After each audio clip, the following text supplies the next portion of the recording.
Em nome do Pai, e do Filho, e do Espírito Santo. Amém. No domingo seguinte à solenidade de Pentecostes, ou da descida do Espírito Santo, do Paráclito, do Ajudador, do Consolador, conforme prometido por nosso Senhor Jesus Cristo, a Igreja celebra outra solenidade, a solenidade litúrgica da Santíssima Trindade, o mistério central da fé cristã.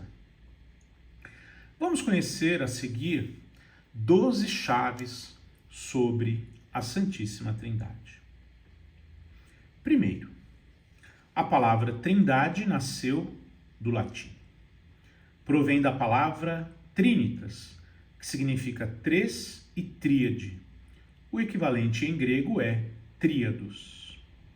Segundo, foi utilizada pela primeira vez por Teófilo de Antioquia.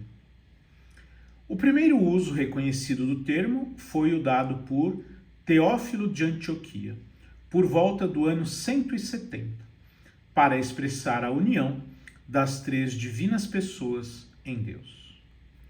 Nos 3 primeiros dias que precedem a criação do Sol e da Lua, o bispo vê imagens da Trindade. Igualmente, os 3 dias que precedem a criação dos luzeiros são símbolo da Trindade, de Deus, de seu Verbo e de sua sabedoria, segundo o livro A Autólico 15:3. Terceiro, Trindade significa um só Deus e 3 pessoas distintas. O compêndio do Catecismo da Igreja Católica explica assim: a Igreja exprime a sua fé trinitária ao confessar um só Deus em 3 pessoas: Pai, Filho e Espírito Santo. As 3 pessoas divinas são um só Deus, porque cada uma delas é idêntica à plenitude da única e indivisível natureza divina.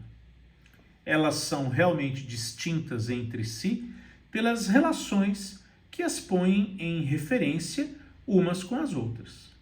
O Pai gera o Filho é gerado pelo Pai, o Espírito Santo procede do Pai e do Filho. Catecismo da Igreja Católica, número 48. Quarto, a Trindade é o mistério central da fé cristã. Sim, o compêndio explica desta maneira: o mistério central da fé e da vida cristã é o mistério da Santíssima Trindade. Os cristãos são batizados em nome do Pai e do Filho e do Espírito Santo. Catecismo da Igreja Católica, número 44, com referência ao Evangelho de São Mateus, capítulo 28. Quinto, a Igreja definiu de forma infalível o dogma da Santíssima Trindade. O dogma da Trindade se definiu em 2 etapas. No primeiro concílio de Nicéia, no ano 325, e no primeiro concílio de Constantinopla, no ano 381. No concílio de Nicéia foi definida a divindade do Filho, e se escreveu a parte do credo que se ocupa dele. Este concílio foi convocado para fazer frente à heresia ariana, que afirmava que o Filho era um ser sobrenatural, mas não Deus. No concílio de Constantinopla foi definida a divindade do Espírito Santo. Este concílio combateu uma heresia conhecida como macedonianismo, porque seus defensores eram da Macedônia, que negava a divindade do Espírito Santo. Sexto, a Trindade se sustenta na revelação divina deixada por Cristo. Só se pode provar a Trindade através da revelação divina que Jesus nos trouxe. Não se pode demonstrar, pela razão natural ou unicamente a partir do Antigo Testamento? O Catecismo da Igreja Católica explica. O mistério da Santíssima Trindade pode ser conhecido pela pura razão humana? É uma pergunta. Deus deixou alguns vestígios do seu ser trinitário na criação e também no Antigo Testamento. Mas a intimidade do seu ser como Trindade Santa constitui um mistério inacessível à pura razão humana e até mesmo à fé de Israel, antes da encarnação do Filho de Deus e da missão do Espírito Santo. Esse mistério foi revelado por Jesus Cristo e é a fonte de todos os outros mistérios. Catecismo da Igreja Católica, número 45. Embora o vocabulário utilizado para expressar a doutrina da Trindade tenha levado um tempo para se desenvolver, pode-se demonstrar os diferentes aspectos desta doutrina com as Sagradas Escrituras. 7. A Bíblia ensina que existe um só Deus. O fato de que só haja um Deus se manifestou no Antigo Testamento.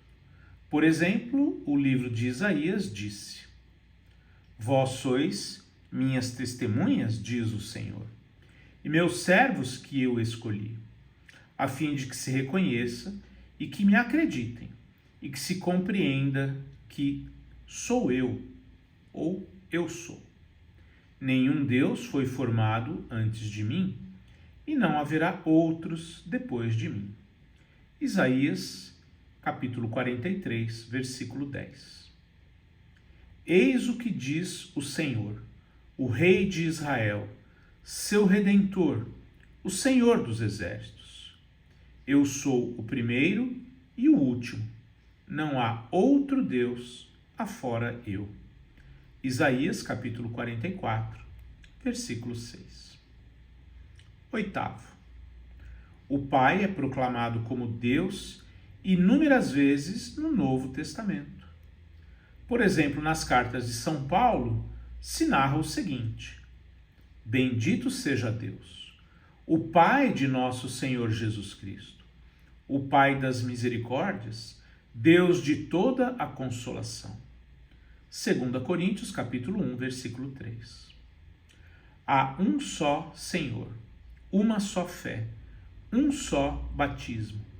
Há um só Deus e Pai de todos, que atua acima de todos, por todos e em todos. Efésios, capítulo 4, versículos 5 e 6. Ponto número 9. A Bíblia também demonstra que o Filho é Deus. Isto é proclamado em várias partes do Novo Testamento, incluindo o começo do Evangelho de São João. No princípio era o Verbo, e o Verbo estava junto de Deus, e o Verbo era Deus. E o Verbo se fez carne e habitou entre nós, e vimos sua glória, a glória que o Filho único recebe do seu Pai, cheio de graça e de verdade. João, capítulo 1, versículos 1 e 14. Também no Evangelho de São João. Depois disse a Tomé: Introduz aqui o teu dedo e vê as minhas mãos. Põe a tua mão no meu lado. Não sejas incrédulo, mas homem de fé. Respondeu-lhe Tomé: Meu Senhor e meu Deus. Evangelho de São João, capítulo 20, versículos 17 e 18. Ponto número 10. O Espírito Santo é Deus, e assim afirmam as Escrituras. No livro dos Atos dos Apóstolos, o Espírito Santo é retratado como uma pessoa divina que fala e a qual não se pode mentir. Enquanto celebravam o culto do Senhor, depois de terem jejuado, disse-lhes o Espírito Santo: separai-me Barnabé e Saulo para a obra a que os tenho destinado. Atos capítulo 13, versículo 2. Pedro, porém, disse: Ananias, por que tomou conta Satanás do teu coração, para que mentisses ao Espírito Santo e enganasses acerca do valor do campo? Acaso não o podias conservar sem vendê-lo? E depois de vendido, não podias livremente dispor dessa quantia? Por que imaginaste isso em teu coração? Não foi aos homens que mentiste, mas a Deus. Atos capítulo 5, versículos 3 e 4. Ponto número 11. A distinção de três pessoas divinas é demonstrada com a Bíblia. A distinção das pessoas se pode demonstrar, por exemplo, no fato de que Jesus fala ao seu Pai. Isso não teria sentido se fosse uma e a mesma pessoa. Por aquele tempo, Jesus pronunciou estas palavras: Eu te bendigo, Pai, Senhor do céu e da terra, porque escondeste estas coisas aos sábios e entendidos, e as revelaste aos pequenos. Sim, Pai, eu te bendigo, porque assim foi do teu agrado. Todas as coisas me foram dadas por meu Pai. Ninguém conhece o Filho, senão o Pai. E ninguém conhece o Pai, senão o Filho, e aquele a quem o Filho quiser revelá-lo. Evangelho de São Mateus, capítulo 11, versículos 25 a 27. O fato de que Jesus não é a mesma pessoa que o Espírito Santo se revela quando Jesus, que esteve operando como paráclito, em grego parácletos, dos discípulos, diz que vai orar ao Pai e que o Pai lhes dará outro paráclito, que é o Espírito Santo. Isso mostra a distinção das três pessoas. Jesus, que ora, o Pai, que envia, e o Espírito Santo, que vem. E eu rogarei ao Pai, e ele vos dará outro paráclito, para que fique eternamente convosco. É o Espírito da verdade, que o mundo não pode receber, porque não o vê, nem o conhece, mas vós o conhecereis, porque permanecerá convosco e estará em vós. Evangelho de São João, capítulo 14, versículos 16 e 17. 12º ponto. O Filho procede do Pai, e o Espírito Santo procede do Pai e do Filho. É certamente de fé que o Filho procede do Pai por uma verdadeira geração. Segundo o credo niceno-constantinopolitano, ele é gerado antes de todos os séculos. Mas a sua procedência de uma pessoa divina, como o termo do ato pelo qual Deus conhece sua própria natureza, é propriamente chamada geração. O fato de que o Filho é gerado pelo Pai está indicado pelos nomes dessas pessoas. A segunda pessoa da Trindade não seria um filho se não tivesse sido gerado pela primeira pessoa da Trindade. O fato de que o Espírito Santo procede do Pai e do Filho se reflete em outra declaração de Jesus.